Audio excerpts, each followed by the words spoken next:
भानपुर गांव में मुखिया त्रिलोकनाथ का काफी दबदबा था।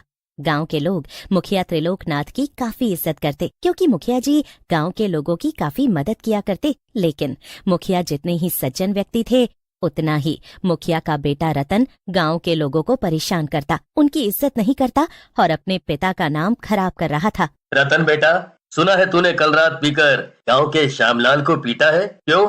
अरे 40 साल से जो इज्जत मैं बना रहा हूँ, उस इज्जत को तू मिट्टी में मिलाने में क्यों तुला हुआ है?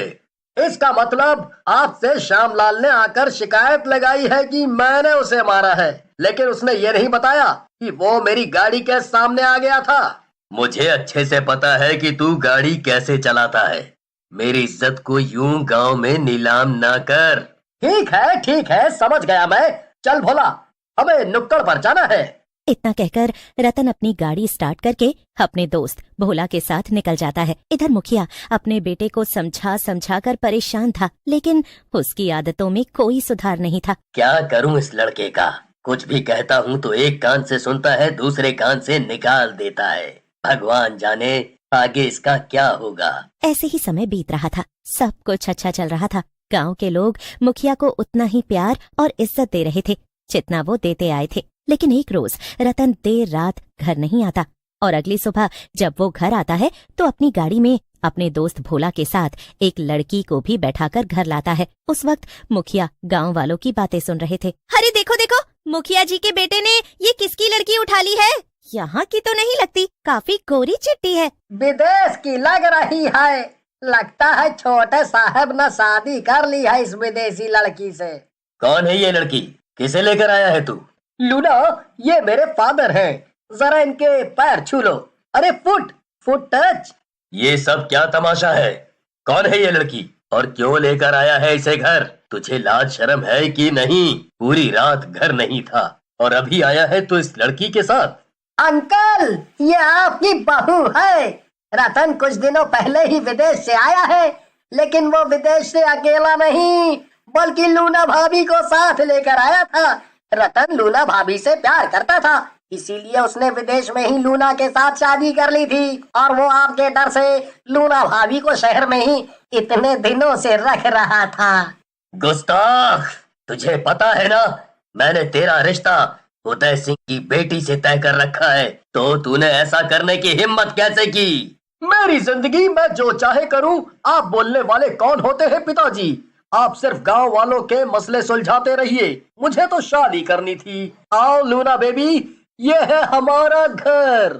या नाइस हाउस, नाइस बुफेलो। मुखिया अपना सर झुकाए गांव वालों की तरफ देख रहा होता है। गांव वाले भी हैरानी से मुखिया को देख रहे होते हैं। अब पूरे गांव में मुखिया के बेटे के बारे में ही चर्चा होने लगती है। हर कोई मुखिया की तारीफ करता और मुखिया के बेटे रतन की बुराइयां। लेकिन समय के साथ मुखिया उस विदेशी बहू को अपना लेते हैं और करीब 6 महीने बाद ही रतन लूना को मारता पीटता उससे काम करवाता।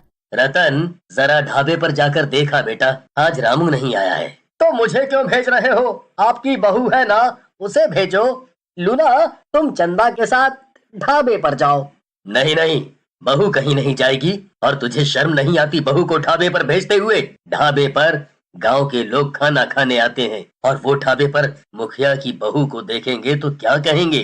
पिताजी, भूल जाओ कि ये अब आपकी बहू है, क्योंकि इससे तो कुछ आता नहीं और मैं इससे परेशान हो गया हूँ।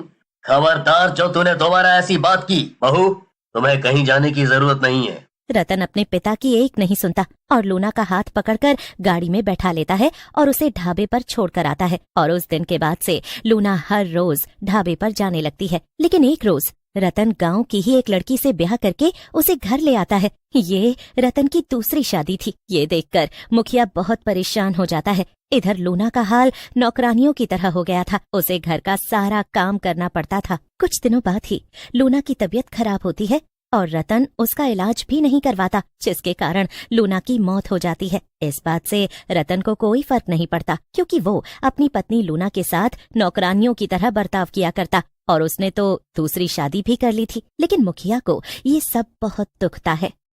अरे उस बेचारी की जान तो इन लोगों की वजह से ही गई है। जब भी मैं ढाबे पर खाना लेने जाती थी तो वो बेचारी खाना बनाती रहती या फिर बर्तन धोती रहती थी। विदेश से आई इतनी सुंदर लड़की को इन लोगों ने नौकरानी बना दिया। भगवान कभी इन लोगों का भला नहीं करेगा। बेचारी बीमार थी तो उसे दवा तक नहीं दिलवाई। मुखिया वहाँ से सर नीचा करके चला जाता है क्योंकि वो कुछ बोलने लायक नहीं रहा था। उसके बेटे ने उसका नाम मिट्टी में मिला दिया था। इधर रतन अपनी दूसरी पत्नी के साथ हंसी खुशी अपना जीवन बिता रहा था और इस बात को करीब 1 साल बीत जाता है और रतन को दूसरी पत्नी से एक बेटा होता है। रतन अब काफी सुधर चुका था। जब से उसका बेटा हुआ था वो अपने परिवार पर भी ध्यान देने लगा था और अपने ढाबे पर भी जाने लगा था और मुखिया भी अब इस बात से खुश था कि उसका बेटा सुधर गया है। लेकिन कुछ दिनों बाद मुखिया को पता चलता है कि गांव में एक औरत ने छोटा सा ढाबा खोला है जो लोगों को स्वादिष्ट खाना खिलाती है। अरे क्या खाना था,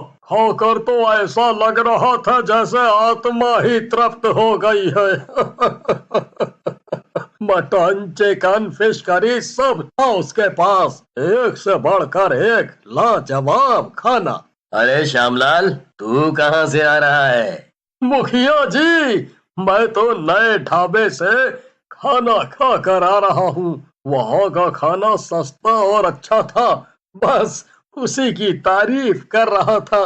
उस औरत को गांव में ढाबा खोले हुए करीब 1 महीना ही हुआ था और इस 1 महीने के बाद गांव में मुर्गियां और बकरियां चोरी होने लगती हैं। गांव वाले अब परेशान होकर अपनी परेशानी मुखिया जी के पास लेकर पहुंचते हैं। मुखिया के कहे अनुसार गांव के लोग पहरा देते हैं, लेकिन फिर भी मुर्गियों की और बकरियों की चोरी बंद नहीं हो रही थी। हर कोई हैरान था कि पहरा देने के बावजूद आखिर बकरी और मुर्गी कौन चुरा रहा है। एक रोज उस औरत के ढाबे पर दुलारी पहुंचती है। बहन, जरा 1 प्लेट चिकन बिरयानी लगा दो, मेरी मुर्गी चोरी हो गई है। उसके वियोग में मेरा मन कर रहा है कि मैं चिकन बिरयानी खाऊं। ठीक है बहन, अभी लगा देती हूँ। इतना कहकर वो औरत चिकन बिरयानी उस औरत के सामने परोस देती है। वो औरत टेंशन के मारे 2 प्लेट बिरयानी खा चुकी थी और तीसरी बार फिर से बिरयानी मंगवाती है। लगता है तुम कुछ ज्यादा ही परेशान हो। तुम्हारी तीसरी प्लेट गर्मा गर्म बिरयानी। हाँ, टेंशन के मारे मुझे भूख लग रही है, बस मन कर रहा है खाती जाऊं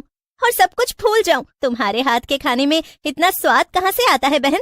ये तो अपने लोगों का प्यार है बस। दुलारी खा ही रही होती है कि तभी उसे उसकी बिरयानी में एक घुंघरू नजर आता है, जिसे उठाकर दुलारी बड़े गौर से उसे अलट पलट कर देखने लगती है। टेंशन के मारे मेरी बिरयानी में मुझे अपनी ही मुर्गी का घुंघरू दिख रहा है। अरे 1 मिनट, ये क्या दिख रहा है मुझे? ये कहीं सच तो नहीं? ये तो मेरी मुर्गी की टांग में पहनाया हुआ घुंघरू ही है। इसका मतलब चोर ये ढाबे वाली औरत है। अब दुलारी बिना पैसे दिए ही वहाँ से सीधा मुखिया के पास पहुँचती है और मुखिया जी को सारी बात कह देती है। अब गांव के लोग मुखिया के साथ उस औरत के ढाबे पर पहुँचते हैं। तब तक उसका ढाबा बंद हो चुका था। गांव वाले उसे शहर जाने वाले रास्ते तक ढूंढ कर आते हैं, लेकिन उस औरत का कहीं अता पता नहीं चलता। लेकिन कुछ देर बाद ही गांव का एक आदमी मुखिया के कानों में आकर कुछ कहता है और मुखिया तुरंत ही अपने घर की तरफ दौड़ पड़ता है। अरे मुखिया जी को क्या हुआ? चलो चलो, लगता है कोई बात हो गई है। तभी मुखिया जी अपने घर की तरफ भाग रहे हैं। जब मुखिया अपने घर पहुंचता है तो वो देखता है कि वहाँ पर लोगों की भीड़ लगी हुई है और मुखिया का बेटा बेसुध नीचे पड़ा है, जिसकी जान जा चुकी थी। मुखिया अब अपने बेटे को देखकर खूब रोने लगता है। तभी अचानक हंसने की आवाज आती है और सभी डर जाते हैं और देखते ही देखते वहाँ एक चुड़ैल प्रकट होती है। क्या हुआ? अपने बेटे को मरा हुआ देखकर बहुत दुख हो रहा होगा ना? हा? वो दिन याद है जब इसने मुझे तड़पा कर मारा था? हा? मेरी दवाइयों के लिए मुझे पैसे नहीं दिए और मुझे इस घर की नौकरानी बना दिया था। मैं हूँ लूना।